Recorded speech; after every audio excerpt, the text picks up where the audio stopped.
Hi, I'm Kaye Dent with Dent-Coulson Elder Law, here with an Elder Law Minute for you. These videos are intended to educate you about the elder care journey, which begins earlier in life than you might think.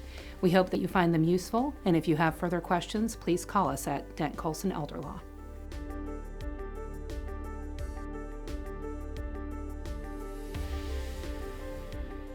Today, I'd like to talk to you a little bit about probate. I often have clients ask me if they should avoid probate or even just come in with the predetermined idea that they must avoid probate. And I always explain to people that when you pass away, you can't take it with you.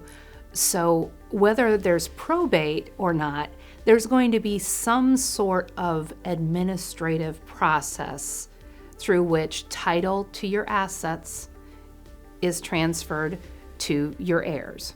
If you avoid probate, you're avoiding a will. A will is a document that allows you to state what you want to have happen to your assets when you pass away.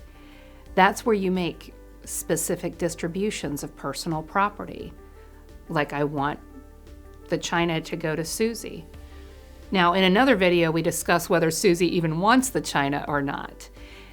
But if you don't have a will that says specifically where certain items go or certain percentages, because maybe you have 2 children, but you're not leaving things to them equally. If you don't go through probate, your will doesn't matter. It doesn't have any effect unless it is probated. Additionally, if you simply leave assets outright to whomever, your children, grandchildren, anyone, through beneficiary designations, there may be issues.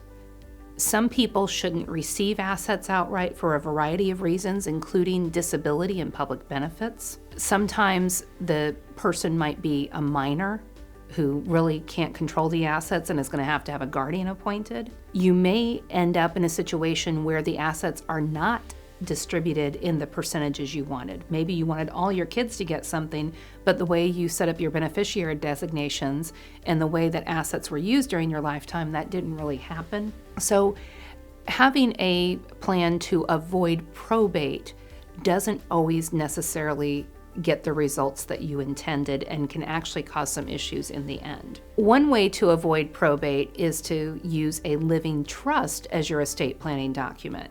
Now, in that case, you've still got an estate plan. It's just not a will. It's a different type of document. And in other videos, we discuss the differences between a will and a revocable living trust. In that regard, avoiding probate isn't a bad thing, but your assets are still going through a private instead of a court proceeding administration that makes sure that everything is done properly.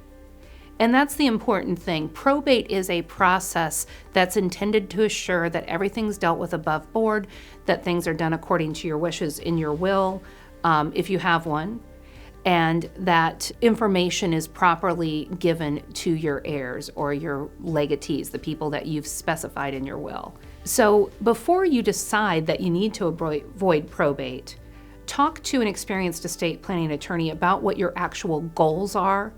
And it may be that probate or a trust, which will go through a trust administration, is actually what you need and want and what's in your family's best interest. The attorneys here at Dent-Coulson Elder Law are happy to help you on this estate planning journey. Give us a call today.